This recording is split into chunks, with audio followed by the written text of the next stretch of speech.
So thank you everyone for being here. For those of you that don't know me, my name is Phil Sim. I'm the Chief Executive Officer of Influencing. We're absolutely stoked to have this event back up. It had a couple of years off, but it's an event we're very, very passionate about because we really believe in the importance of journalists having the opportunity to step back and just kind of focus on learning and networking and just taking a big picture look at what's coming down the track. And in fact, that was one of the reasons we decided to really try and get this event up and running again this year, is because I've been around the technology sector either as a reporter or at Media Connect for nearly 30 years now, and I can't think of a time that's been as exciting in terms of the technologies that are emerging, coming down the track, and the potential that they have to change the way we live, work and play. So that was really one of the motivations to getting this event back up. It is the theme of the event, so you'll hear a lot about emerging technologies and the impact they're going to have. And I can't think of anyone better to open than Anthony Murfett. So Anthony is the head of division for the Technology and National Security Division at the Department of Industry, Science and Resources. He has oversight and advisory responsibilities for all these technologies we're going to be looking at. And so I'll hand over to Anthony to kick us off.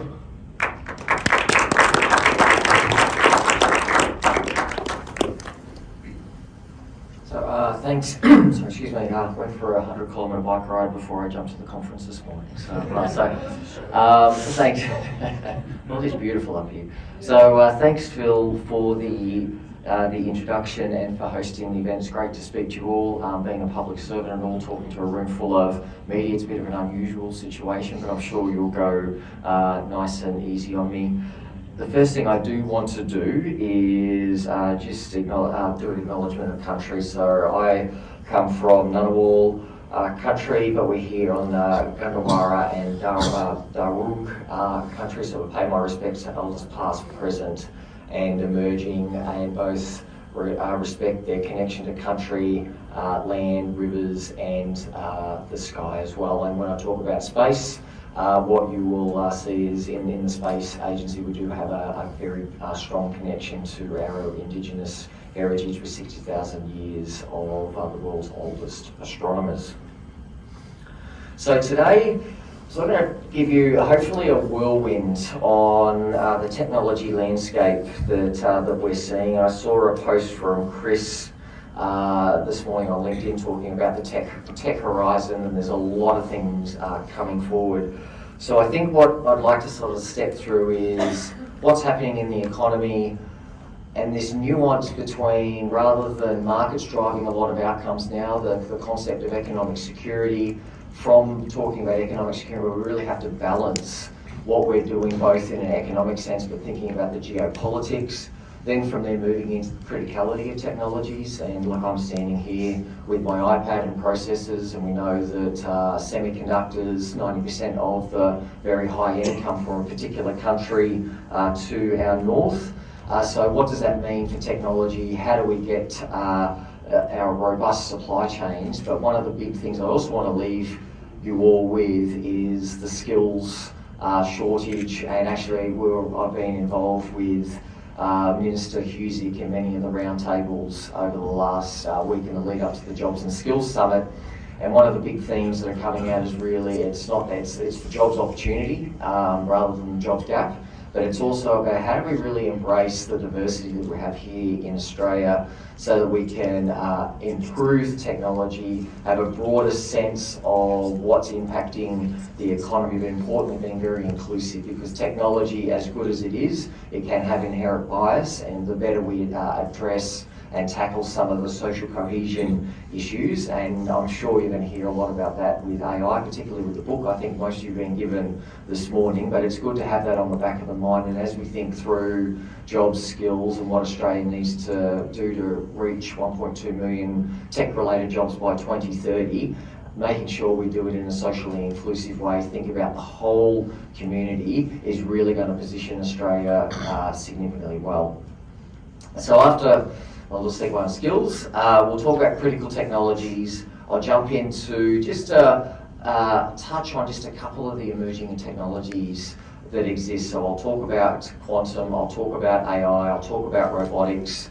And for those that don't know my background, I currently look after the Technology and National Security Division in the Department of Industry, which means I do the deep dives on this and provide advice to government on what are our opportunities on areas such as quantum, AI and robotics. And prior to this role, I set up the Australian Space Agency with Dr. Megan Clark, so I spent 4 years looking at Australia's space ecosystem, and prior to that I worked in the US for 3 years in the Australian Embassy, where my whole focus was on understanding what was happening in the US and what was happening in Australia, and trying to bridge the opportunities between the two countries, but more importantly learn from their innovation system and what Australia can do here. And I've been involved in tech and industry policy for a very, very long time. My background's actually biotech, and I will talk a little on biotech as well, because I think that's a little bit of a sleeper for many of us, because it's not just medical, we're moving very much into synthetic biology. Then I'll give some final thoughts, and then I'll probably get in the way of lunch, so then you're off to lunch. But anyway, that's sort of what I'm looking to do today.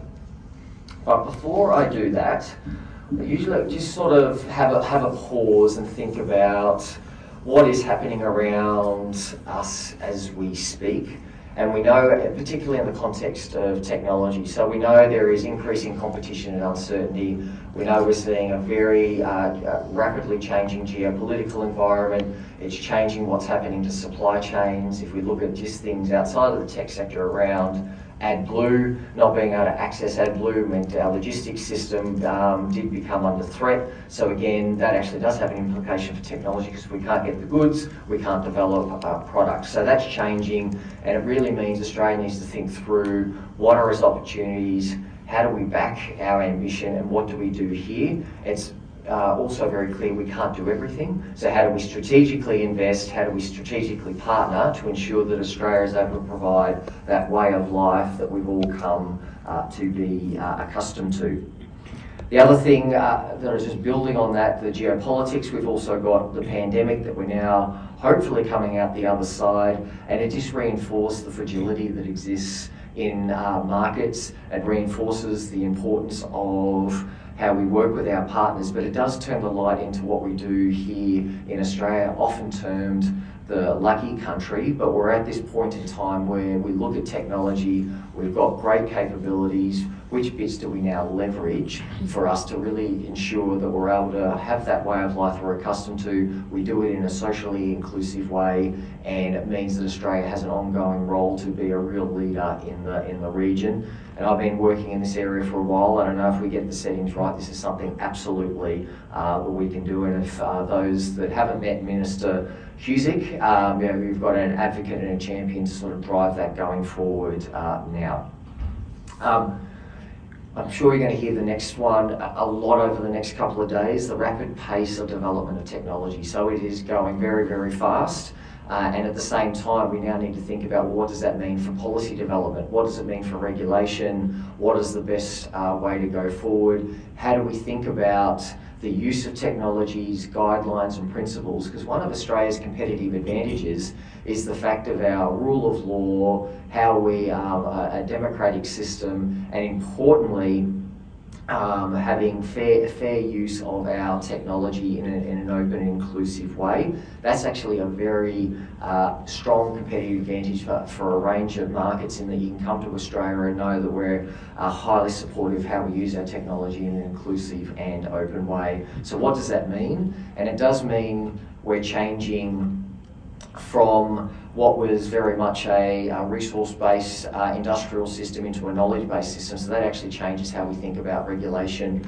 And what I'm coming to say a lot now is we talk about the digital economy, but really it is the economy. There's not many businesses there now that don't use digital in some form, and we sort of need to think about, well, what does that mean at a policy perspective to ensure we're thinking through how we may have done things 20 years ago, what does that mean for the next 20 years? That leads me nicely in there's all the competition we're seeing around the world, And the other thing that Australia needs to be mindful of, it's great to have the technology, but if we haven't got the right rules in place for how it's used, it means it can make it quite hard both for our companies that are looking to get a foot in the door. And this is where I talk about standards. So standards, particularly in technologies, become very important. How does Australia start to work with its partners to influence these standards to ensure they align with our democratic values? That's a big area, and I know the work of my division is very much starting to lean in, noting that industry is the ones that drive standards. I think there is a role for us to inform industry about the opportunities, make sure we're at the right forums. And if we look at quantum, and I will spend some time talking about quantum today, we're at a very early stage of the opportunities. We need to start thinking about what the rules and how they're going to be used in the future, because that sets the path and provides certainty. I think the greatest thing standards can do, people know how to use things. If we look at USB, if we look at other technologies, we didn't have a streamlined way. There's a USB standard or there's a Bluetooth standard. If we have multitudes of standards, it means that industry can't define and then consumers get confused about what they can do. So there is a real important role around standards. I've touched on inclusion and diversity, but I really do want to reinforce this element, particularly in technology. We're thinking about quantum and AI as well.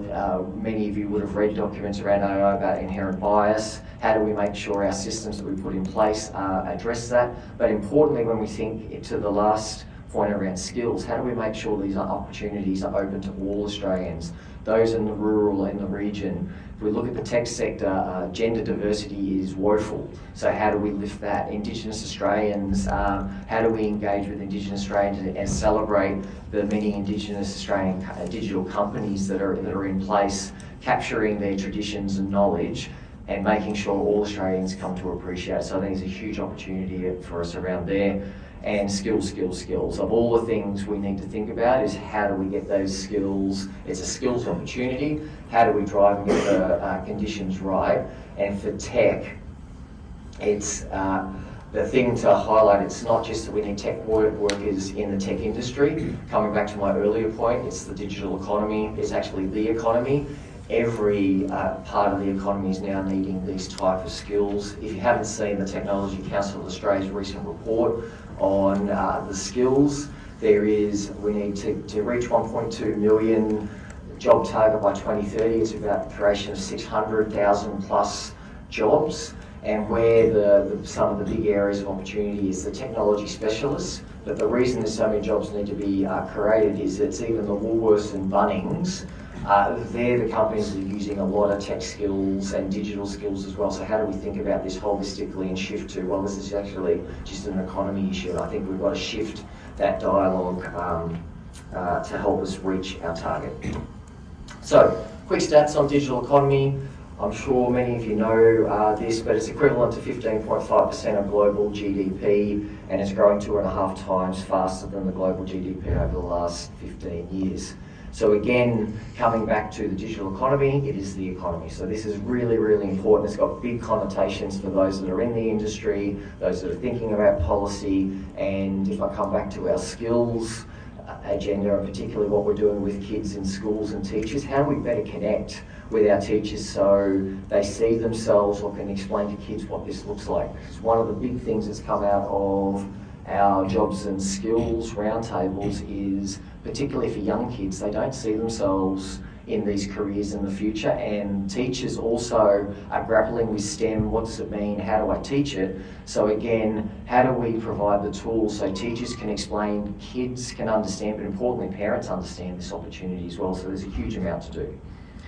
Digital technology innovations can add to 315 billion to our economy by 2028. But if we have a look at the AI figure there, 20 trillion by 2030. And I was listening to an audiobook on the drive up from Canberra last night in amongst the snow, hail, water, potholes in roads, called AI 2041.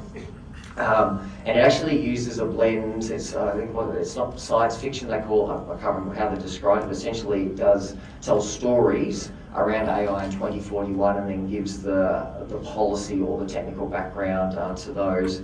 But you can just see how AI is going to play an important role. But the other thing I think as policymakers and even in the industry need to think through with AI, and this is what the AI industry is thinking about, AI is amorphous and catches everything, so everyone's confused. How do we actually break this down into what it means? So AI for robotics, AI that's used in Bunnings or Woolworths. So one, kids understand it, they can get into it, and it's not this mysterious magic cloud. So again, there's all these little things we need to start breaking down, because you say AI, and everyone just, their eyes glaze over and say, okay, it's this thing that a computer does and makes decisions. There's actually some nuance, and if we can break it down and explain AI and its functions, how it helps Rio Tinto drive a train 1,600 kilometres through the Pilbara, for example. So what are these examples and breaking it down? But it will have a big impact. And lastly, OECD estimates innovation contributes to about 50% of long-term economic growth in its member countries. So there's huge potential around technology and digital. And you'll hear my enthusiasm. I love this topic. I've been involved for a very, very long time. And it's about how do we get these conditions right. And the other thing I would say about getting the conditions right, how do we get Australians to believe in themselves? Like, we have world-leading capabilities and we just don't back ourselves. So 3 years in the US, you see that enthusiasm. I come here and again, we've got these great Australian technologies and we just don't get on the stage. I know we don't have to get up there all the time and with the trumpet, but how do we better tell our story? And that's what we're thinking through the range of technologies.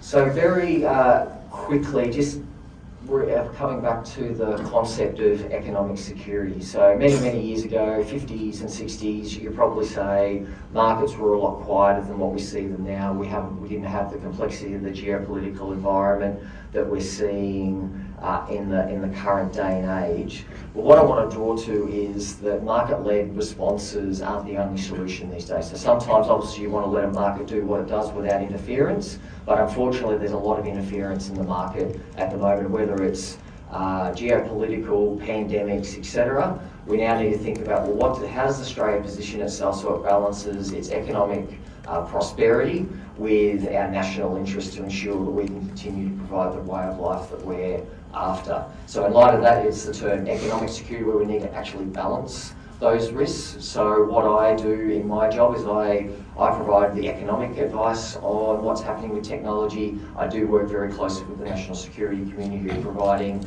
the risk-based approach on things, and it's actually about providing government with the best evidence so we can make its decisions. But again, this is the new approach that's being used. It's really evolved over the last couple of years, and I think it will continue to play an important role. And it's why you see decisions being taken about investments in particular areas. And we talk about quantum.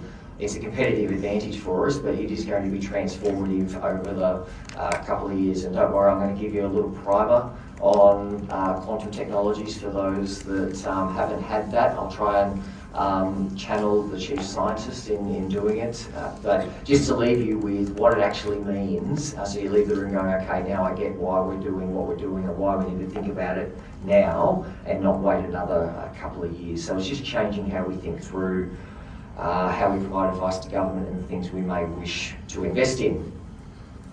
So that slide then brings me very briefly into the area of critical technologies. And this is where we're now looking at the lens of how do we get Australia's economic security, and we balance against trends, shocks, and coercion. So a critical technology is largely a technology that can give us great prosperity or present risk. So it's not like the easiest definition, but again, in a way, it's an evolution of the term dual-use technology, because most technology is now going to be used for civil as well as military purposes. So it's more about, well, it's a critical technology, it's great opportunities, and when we undertake our activities, we now need to think about what are the balances that we need in place if we're to invest, making sure we don't lose our IP offshore, make sure we don't lose or have our IP stolen. So it is changing the dilemma about how we make sure we get the right environment here in Australia and really still embrace our multicultural backgrounds and diversity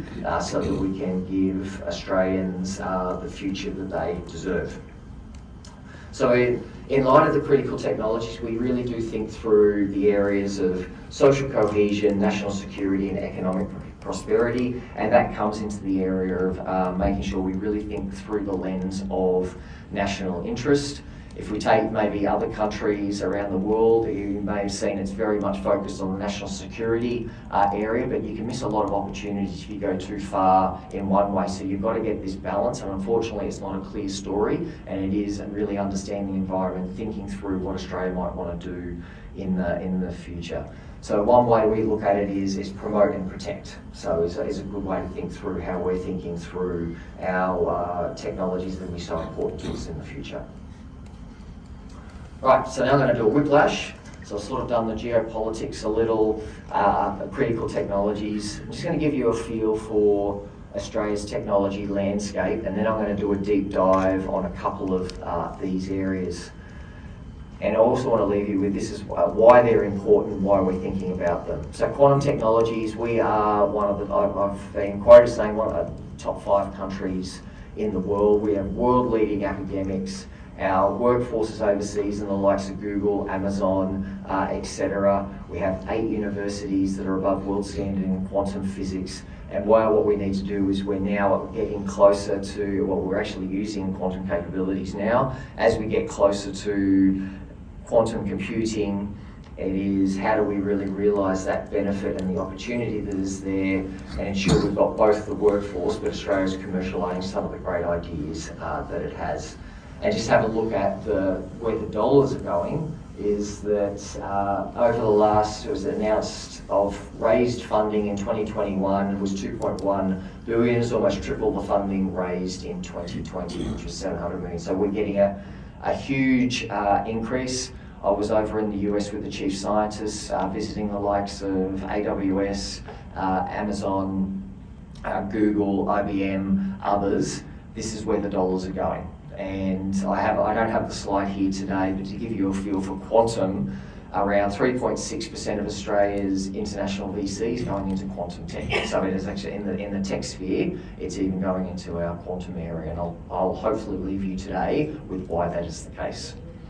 AI, top 10 in AI development, and Australian organisations are going to spend $2 billion in 2022, projected to reach 3.5 billion, but my earlier slide talked about the $1 trillion that it's likely to have an impact on the economy around the world by 2030. So again, we need to think about what that means and where we want to play a role.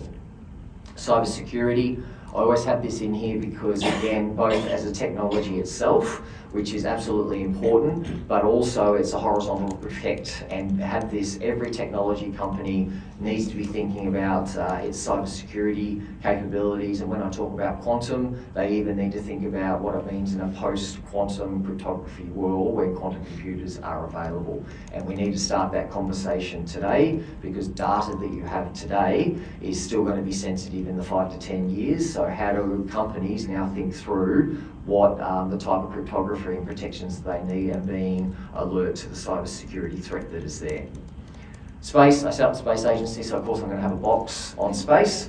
Again, here in Australia, the sector's around 4.4 billion, probably edging to 5, and there's a goal to get to 12 billion by 2030. And the reason that this is such an opportunity is because all of us are using space every single day, whether it's our GPS, but importantly with the large landmass that we have here in Australia for communications and looking at the land, helping ourselves, supporting Australians with the likes of bushfire and understanding other environmental threats. We do rely on space all of the time. We need to think through what we need to do in space to ensure again our sovereignty. Biotech. So biotech, when people think about biotech, quickly go to medical biotech and the vaccines, etc., that are under development. But I will just touch on the area of synthetic biology in biotech. The role of biotech in agriculture becomes really, really important. And to give an example, I've seen biotech applications where bacteria can grow concrete. So if we think about the connotations of being able to grow concrete using bacteria in the middle of nowhere, so getting all those cement trucks that are in there.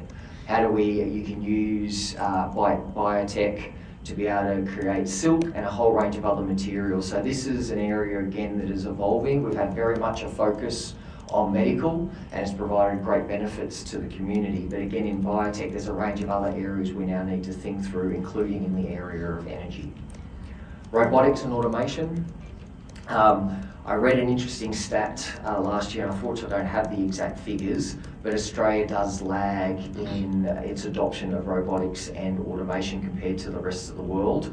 And if we look at AI and robotics, I think what we do see, and this comes to an important part of the social inclusion element and also public acceptance of what we're doing with these technologies, is getting the understanding and addressing the concern that AI and robotics are going to steal jobs. Because when we actually look at it and the flow through of jobs, there's actually going to be a huge amount of job creation that's going to come out of these industries. What we need to think about is the transition elements for those communities and better articulate what these technologies mean and how they can enable their lives. And some of the examples, if I talk about space and AI, is the fact that farmers can now sit on their couch, look at their phone and look at the sensors that are on their dams in the middle of nowhere and see what the water levels are. And instead of having to drive 1,000 kilometres, they can now look at their app and target where they need to go.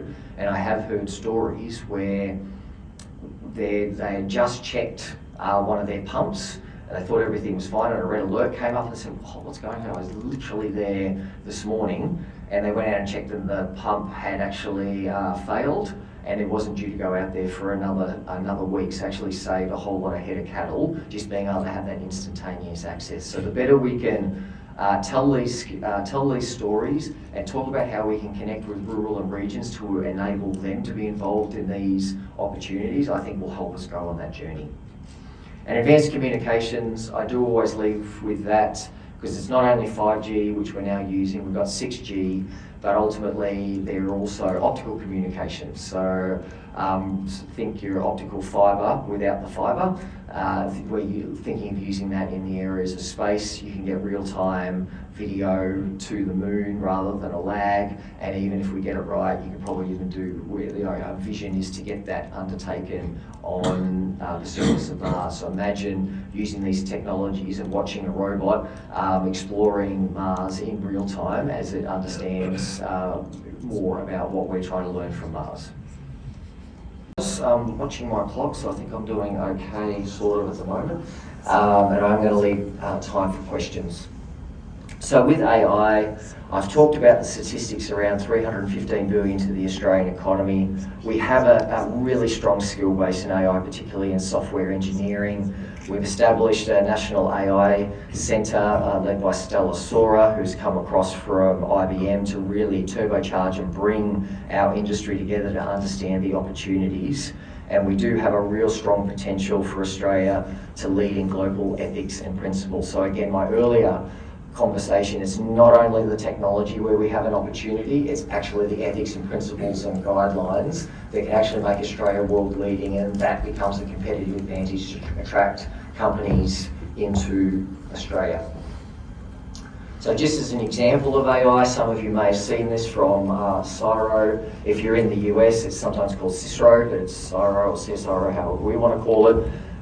But what AI allows us to now think about is predicting bushfire spread. So they've got an algorithm at AI that actually allows us to do that. And where I'll take you on a journey later is when you combine the likes of quantum technologies, particularly quantum computing and AI, this is where we can now start to think about, well, how do we map lightning strikes? Because that is actually very, very hard to do. So these are the applications where we can help society, we can help some really difficult issues that threaten life and property, and we can use technology this way. But again, I think we need to get better at telling these stories and what it means. And I think for AI, it comes back to we've actually got to break it down into its subparts so the community can understand what we mean when we talk about AI. That said, there is still a lot of things we do need to think about AI algorithms and human outcomes. So there's you're going to have a couple of great speakers on AI, so I'm not going to go into this in too much detail, but the things that we need to have a think about is the bias in data sets. So many of you will know this. the book I read last night, AI 2041, actually goes through some examples of hidden bias in data sets. And this is why, if I come back to a diversity issue around our skills, the more diverse we can have with our programmers in AI and the data sets they're drawing on to teach AI what it's doing, it means we're going to get more equitable outcomes. So again, these are the type of things we need to think about as we go forward. There's sometimes a value alignment problem in that we don't have clear values between what a company's trying to do and what society's trying to do. We need to think through the AI autonomy, giving control all to AI. Does that make sense? Does that do the wrong thing? Where is that appropriate? So for example, the fact that train can drive itself for 1,600 kilometres, that might be a good thing, but making decisions about who goes to jail, we need to really be sure about coming back to bias. So again, we need to think through carefully all these issues, because if we get it wrong, public's not behind us and these technologies won't be adopted. So we've really got to take a holistic view.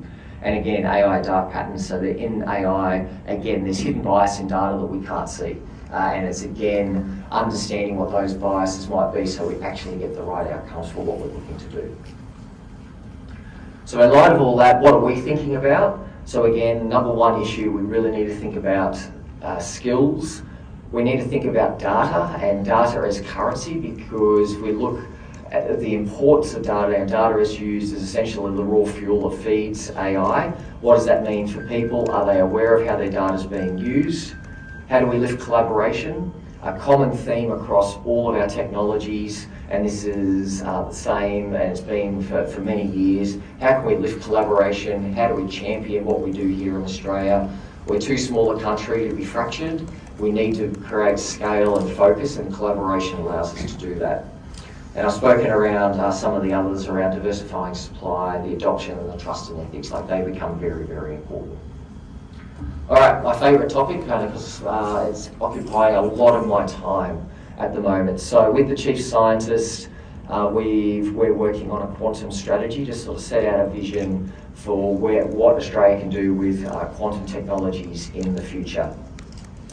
And as we said here, CSIRO has this statistic, 4 billion economic value, and create 16,000 jobs by 2040. And Australia, and I'd like to reinforce this point, so Australia is Australia has less than 0.3% of the population, but we generate 4% of new knowledge. And this is not just in quantum, actually in quantum we're generating a whole lot more. However, in what we need to recognise is the value that we really provide to the world, but the challenge we have is how do we now take that and make sure we get it into the market so we're able to use it. And the technology itself will have a multiplier effect on productivity. So I'm going to just pause, and now I'm going to do like my little discussion on quantum. I'm going to use more the concept of quantum computing. I'll talk through the different technologies that are there. But to just give you a sense of why we're so excited about quantum technologies. So if we take a current computer, it uses zeros and ones. So I'm going to use a coin analogy for those that haven't heard it, so which is heads and tails as it does its calculations. For a quantum computer, largely it does its calculations while the coin's spinning. And that means it can do multiple calculations compared to a computer who's doing the zeros and ones. And this is a result of superposition. So here we go, there's one of my technical terms for today. And largely when we're talking about quantum capabilities and technologies, the level that we're working on, so this is, the Chief Scientist said this the other day, so for a nanometer, so your fingernail will grow, I think, 10 nanometers in the next 1 nanometer in the next 10 minutes. When we're talking quantum technologies, we're working below nanometers. So very, very small, very, very precise. And when you get to that level, it literally, you've heard the spooky quantum effect. So see, this is what happens. So there's a superposition element, which means that there's particles that can go up, down, left and right, and it can do it all at the same time, which is superposition, which allows it to do multiple, essentially if we can harness that, we can do calculations by converting those up, down, left and rights to zeros and ones. It gets more exciting because not only have the superposition of these subatomic particles flying around and going up, down, left and right, we then, there's another thing, this is the quantum spooky effect, in they usually say, what person over there can't interact with the person over here unless you're touching them. At electrons, for example, it's been proven that at the very small scale, there is actually interference between these particles as well. So in light of that, it means that not only we can do multiple calculations, it means that a small particle over here can control another particle that sits over here, which means then you're able to scale what you're able to do with the computer. So it's not just one atom we're talking about now, it's going to be multiple. And if we get to the trick of quantum computing, is actually the error rate. And it means that because they're so small, they're really hard to control. The reason we're getting closer now is because we've got the technology to be able to control these very, very small particles. So in light of that, if we can then control them in coherence and hold the signal, it means then you're getting your essentially the equivalent of a quantum computer of your zeros and ones. So, sorry, that's like a really, really high level thing. We just give you an idea that they essentially, remember the flipping coin? It does calculations when it's flipping in the air. So practical example, so if we take logistics, the traveling salesperson story, which is really, really hard for classical computers to try and work out what's the most efficient route to get and deliver to meet all the different doors. Quantum computing can do that optimization in a blink of an eye compared to classical computers because the fact it can do those calculations. So that's just one example. So Australia Post would love that, as would many of the logistics companies. But then we combine it with AI and other things, it means that then we really get a multiplier because we can accelerate drug development. We know AI can understand the folding of proteins and then different antibiotics or different medical interventions. But if you can accelerate the many options, the way these molecules interact, you're able then to create faster drugs. And the really exciting thing about quantum technologies is mostly we don't know how batteries charge. Like, I still find that surprising, but we don't. But with quantum computing, they're even looking at how do we actually charge batteries faster, and they're looking at ways of charging the EVs that are plugged out the front of here, not in hours, in minutes, because they can actually understand the quantum effects. So these are the type of things and the opportunity and the potential and why we're very interested in them. The last thing that I'll say on quantum, because I am getting close to my time, is that it's not just quantum computing. And the one thing I'll be clear on, we have to manage the hype.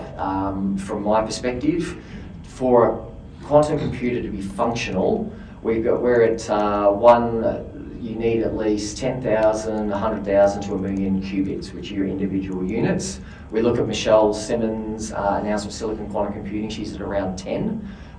What we need to do is scale to get to that stage. So for the next five to 10 years, we're still going to be in classical computing, but it is going to accelerate the growth as we go forward. So we're in that 5 to 10 year horizon. But it's not just the quantum computing element that's there. We do see some quantum computers used now, so noisy because they haven't got the error correction at low enough levels, but they've got more qubits that they put in, which means we can use them for optimization tasks, etc. So we're getting on that transition about how we can use these capabilities. But before we get to the holy grail of quantum computing, we also have a range of other quantum technologies. So we have cryptography. So you can use quantum technologies to have a very secure encryption and a unique number. So there's at that end, and we've got a company, Quintessent Labs, that is selling products internationally overseas, world leading in what we do. Then we've got the emerging field of quantum sensing. So these are then again using quantum capabilities, the fact that they can be in multiple directions or measure things at very, very small distances. It means in sensing we can understand molecules, which helps us with things like climate change and energy. And we can better understand what's on the ground, and including identification of minerals, but even with GPS and even our timing system. So at the moment we have atomic clocks, but they still have, so an atomic clock is largely controlling how we get our financial markets working, the fact that we can go to FPOS and get money out and it knows that we've done a transaction. There is still a drift with an atomic clock that needs to be adjusted back. If you get to the quantum level, we're able to better control and be more precise. And then I take it to GPS. GPS got an equivalent of If you do GPS combined with satellite augmentation and mobile phone towers, you might get to 3 centimetres. We're going to get to the millimetres or less with using quantum capabilities because of the way it senses. So that's the economic potential there. It's why the government said we've got a $15 billion National Reconstruction Fund and $1 billion specifically for quantum technologies, because this is something we need to get after and including the pipeline. And the next slide just shows you one of the other reasons Australia's world leading. We have over 17 companies in Australia that are working around quantum capabilities, showing you the breadth and depth that we have across all of those areas that I spoke about. I'll pause over and take photos. All right. Okay, and then I'll get off quantum, but very quickly, just to give you an idea, I spoke to the AFP on Friday just talking about quantum technologies, and just the one on the right on quantum microscopes. What they're able to do with quantum, because you're actually looking at things at the atomic level, you can actually look at material without damaging it. And I think if you think for the AFP, for example, being able to analyse evidence without destroying it actually becomes quite an advantage. So again, these are the type of things that the opportunity is presenting itself. Last couple. So robotics. So again, I said earlier, we're actually lagging in adoption of robotics, and I think there's a large social inclusion element, understanding what it means. We're now thinking about what does our pathway look to engage more in robotics, leverage the great capabilities that we have, like in field robotics. I'll talk about space later, but some of you may know we're putting a 20-kilo rover on the surface of the moon, and NASA's flying it there for us. The reason it's doing that is because of our automation and robotics technology. We've got capabilities that NASA don't have and they need us to do. So automation largely in what NASA's been doing is got the robot there, but they do control it a lot more. Australians are a bit smarter than that, I shouldn't say that. When they do automation, the machines do it themselves, and they do as a guide. So I think can we show that we're able to do it? And again, this comes back to we don't highlight our strengths. So when NASA came out and saw if you go to Rio Tinto's control centre in Perth, and if you haven't, I encourage you to try and get out there and have a look at it. It's like a mission control from space, controlling and the drilling in the Pilbara, etc. And even if someone steps right near the drill, the machines stop. So the safety element is all woven in as well, but we've got these capabilities. How do we show the world that we've got them, but how do we embrace this here in Australia and connect with everyday Australians about what this opportunity is and how it will be an enabler for people going forward.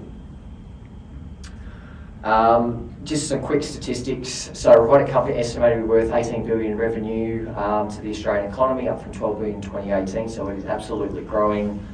The opportunity predicted to add an additional 170 to 600 billion annual GDP by 2030, and we are a global leader, as I said, in field robotics, which is the service robotics. So the mining and resources sector heavily uses robotics because it's all about ensuring humans don't get hurt and there's no harm, and you can use robotics to be able to do these things. So I'm going to leave you with space. And I just wanted to talk about space here. It actually draws together a lot of these emerging capabilities and actually the adoption of quantum, AI, robotics, communication. We're putting it into space. So we're not doing space for space's sake. It's actually it's a multiplier for the economy.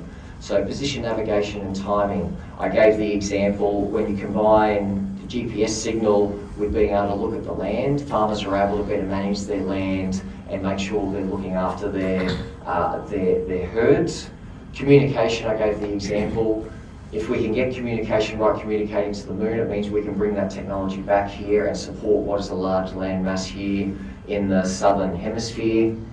Space situational awareness, we can't not think about this, particularly because there were bits of the SpaceX that landed not too far from here. But again, there's an increasing amount of material in space. We need to track it, we need to understand it, and we need to deorbit it so that we again continue to have access to space, and importantly have public safety. I've got the robotics again. I've talked about the rover going onto the moon. So it's not the fact that it's a 20-kilo rover, it's actually the robotics element that is there to show that we can actually pick up regolith, take it to NASA, and they're going to extract oxygen, because we can get oxygen on the surface of the moon. You can create water, you can breathing, and a range of other products, and it's a lot cheaper to get it on the surface of the moon than trying to ship it from Earth. And access to space is there as well, because it's part of the supply chain. Like having the ability to get to space allows us to test our products and ensure that we're world leading in the areas that we should. And the one I didn't quite touch on is Earth observation. I talked about it earlier. It's about understanding our land. The reason that the Space Agency is doing a satellite program now is that we use a lot of Earth observation data from every other country, but that data doesn't allow us to delineate, for example, for eucalyptus trees, because there's not many eucalyptus trees around the world. So we need to better calibrate what we're doing here in Australia. So it's like going to JB Hi-Fi, and you see all the different colours of red on the different screens. What we need to do is, one, better calibrate those images in space so we can understand our land, and then build better sensors that allow us to understand eucalypt forest, because then we can think about burn scarring, we can think about where is the fire going. So these are the applications about the why we're doing some of these investments. And importantly, a lot of these are around manufacturing, so we can pivot. So that's the other thing that allows us to go after the opportunity. So, quick slide on what government's currently doing. I've spoken about the National Reconstruction Fund, the $1 billion for critical technologies. We're investing initially in 20 quantum PhDs and thinking about how we collaborate as it relates to quantum, and the skill opportunity that we have there. The government's backing 45,000 new TAFE places. If we think about even in quantum, not everyone needs to be a quantum physicist to work in quantum. You can be an engineer, you can be a technician. We need to get better about telling that story. And 20,000 new university places at underrepresented groups. It comes back to my earlier point. We've got to get so much better at inclusion and diversity in tech, but across the whole economy. And that is only going to be a good thing for all of us. So lastly, so thoughts just to leave you with, and this really builds on my first slide, then comes back to what I'm thinking about.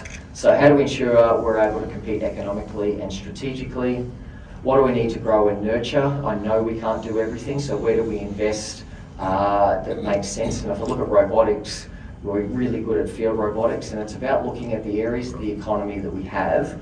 Where can we pivot, or where can we transition? So when we did space, we looked across all the job skills and capabilities across multiple industries and identified core capabilities that could transfer across into another area of the economy like space. We're going to do the same with quantum, etc. So we've got to take a broader view, and how can we transition, and how do we help transitions? And again, where we are transitioning, how do we help people to ensure they're on the journey with us?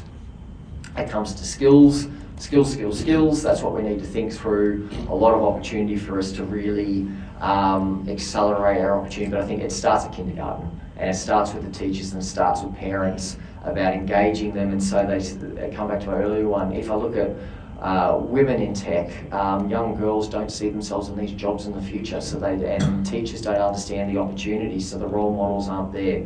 How do we get better at role models? And I can replicate that for every other underrepresented group that is in place. So how do we get better at doing that?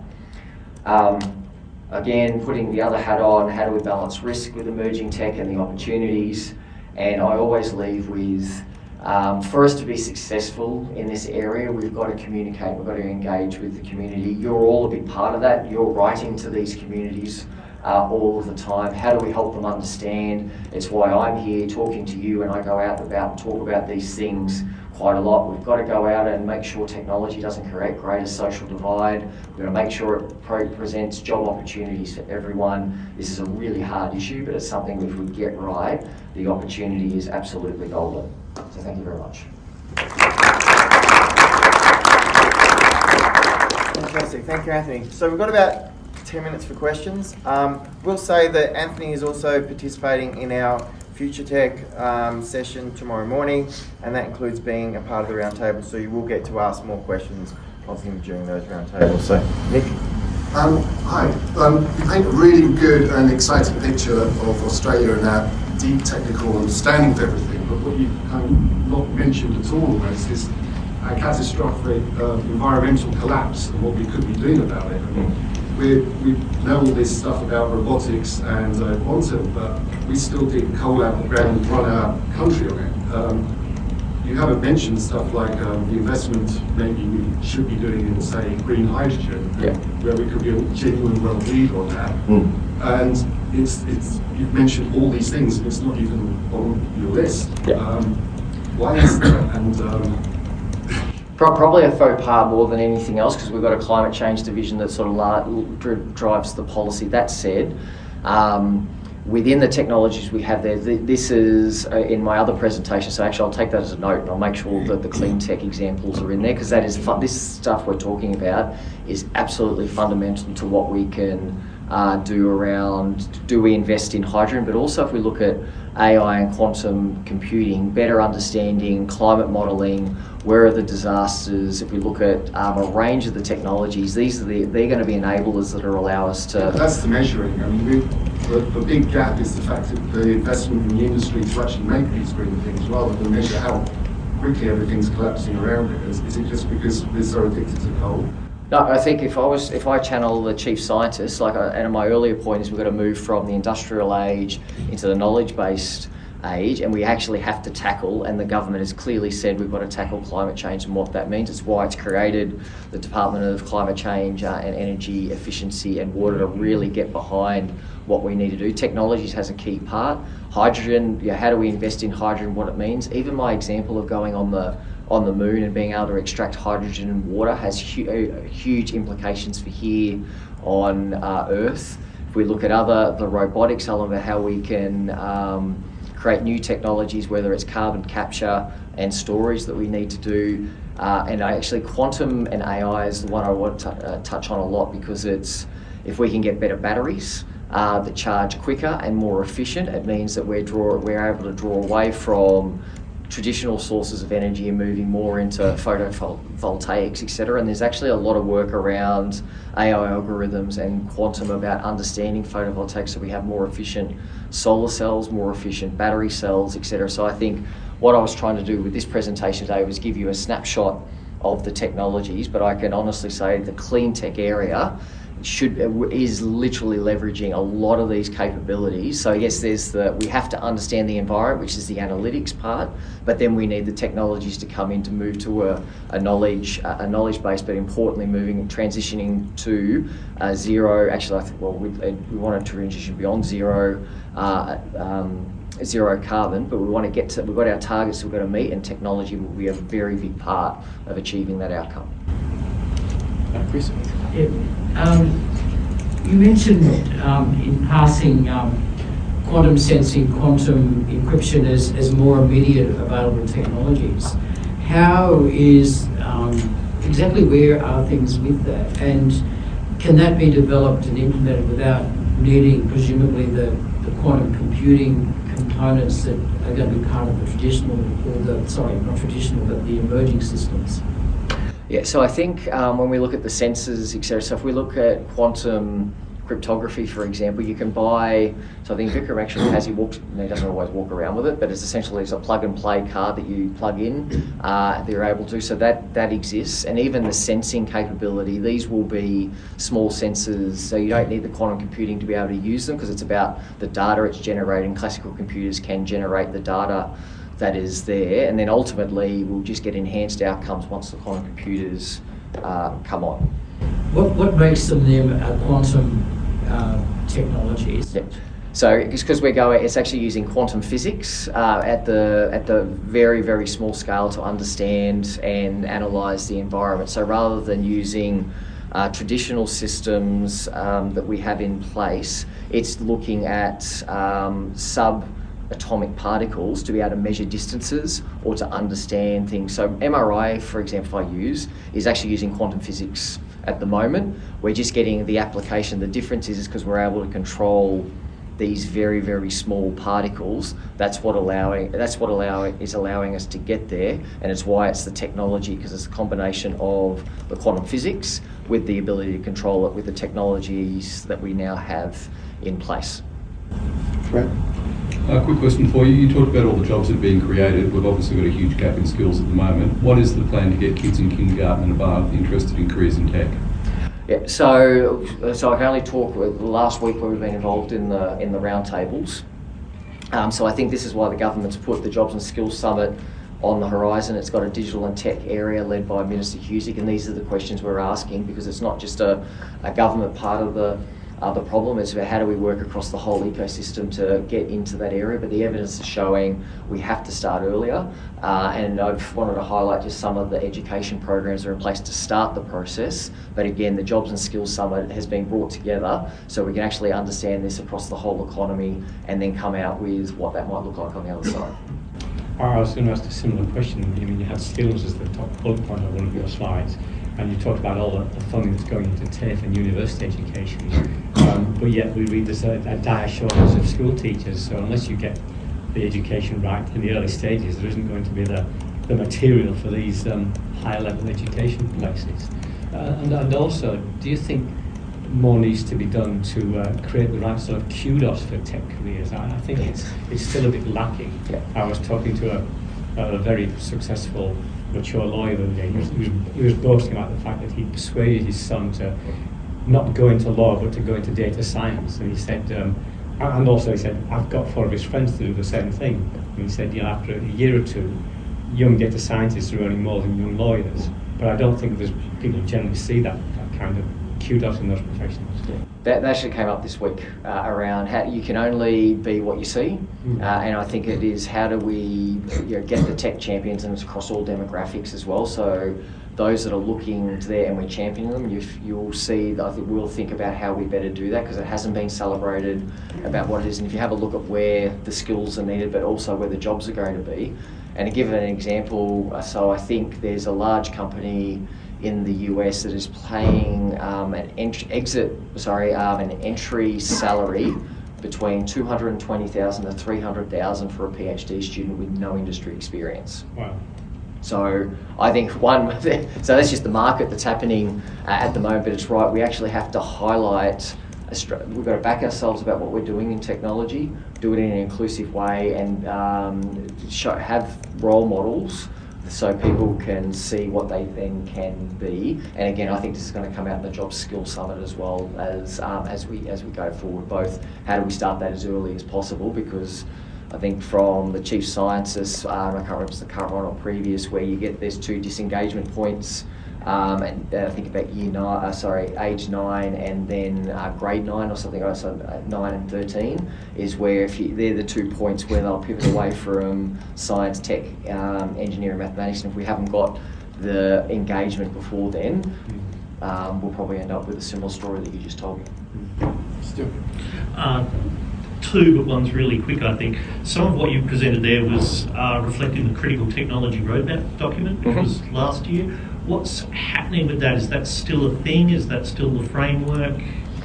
So I think it is absolutely still a thing, and I think there will be more stuff coming soon, because like with my presentation that you've seen today is this concept of economic security. You've heard Minister Husic come out and say the criticality of critical technologies and what do we do and get the balance. So I think that is absolutely a thing. We just got to think through what it looks like over the next couple of years. So this actually does then relate to that. I notice we're connecting economic and national security policy. We've seen the language in that roadmap move from talking about national security to national interest. What structures and processes are in there to prevent, say, for example, national security assets being deployed for what is essentially economic activity, which has caused problems in the past, and perhaps the punters don't like it?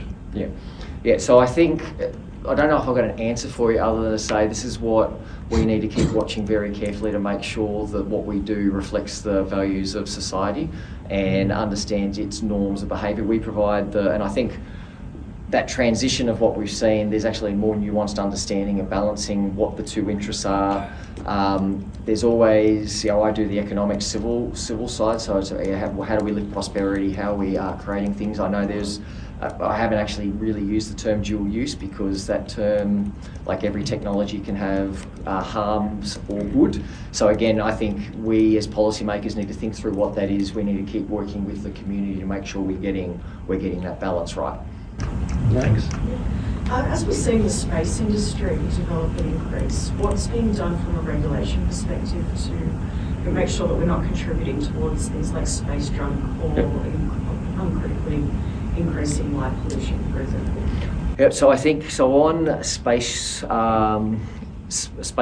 So the Australian Space Agency works very, very closely with the United Nations in the relevant space subcommittee and focuses a lot on what are the rules, norms and behaviours that we need to undertake to ensure that we're managing the environment so we continue to have access. In the current regulatory scheme, we do require those that are submitting proposals to outline how they're going to manage the space environment. So if we take the very small satellites, they largely deorbit after 5 to 7 years, which means they burn up and they don't remain.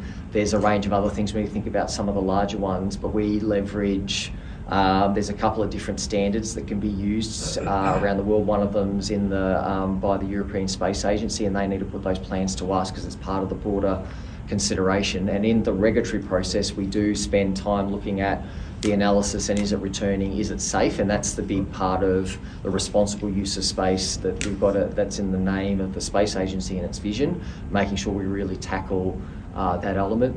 And on the light, I think that's the part where I know the Space Agency is working closely with the astronomical and astronomers just to make sure we're getting that balance right. But those conversations are still underway. We'll do Ray, then you two guys, and then we'll finish. You talk about AI and quantum physics, quantum computing from the White Hat proposal. You're talking about the positive uses of man.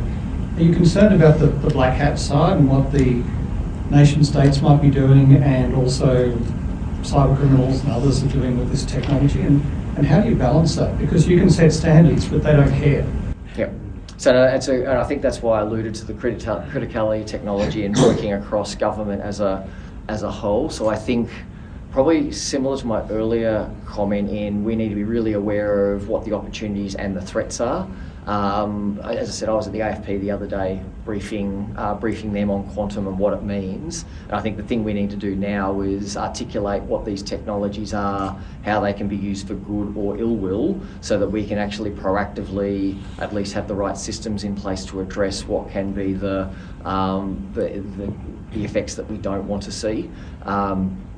When I talk across government, I said the things that we can look to do now is lift STEM qualified people in the public service so they understand the technology and they're thinking through these lenses so they understand how we can actually manage the threats there. I spend a lot of time talking across the whole ecosystem so we get that balance and they understand the technologies and what that they can do. But again, I think we've got to keep this at the front of our minds because it can go the wrong way quickly, and how do we get the right systems in place to do that? And then there's the public education part, so the public understands what these technologies are, who's using their data, where their data can go.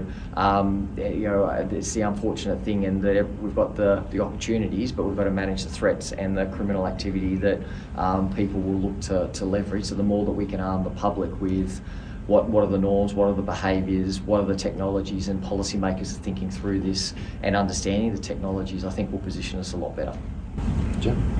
Just on research commercialisation, sort of taking that science and turning it into these jobs in industry for the future. I'm keen to get your perspective on where that falls over. What's the challenge there currently? Why we probably don't do that as well as we could. And then what is happening from a policy perspective on the industry side? We've had this sort of education funding announcement package, but what are you guys looking at or thinking about to encourage industry to sort of pull that through to commercial? Yeah, so unfortunately I don't have the silver bullet for commercialisation and where we're falling down, but I think amongst all the programs that are discussed, it actually comes to culture. And it is, how do we work together as a nation? And my earlier comment in where we can get very fragmented and competitive against our own good. And for Australia as the nation that we are, if we actually can better work together, we're going to create more cake and everyone gets to eat more cake. But it's actually the cultural element from my perspective is one of the big areas that we often fall down. And there's sometimes a couple of key triggers that allows collaboration to work. And it's around having a champion, having sometimes a system threat that means, oh, hold on, no, we now need to work together, having the dollars and then everyone talking in the same direction. I think the more we can do to line those pillars up will position us better, and they're the type of things, again, as we think through quantum strategies, etc.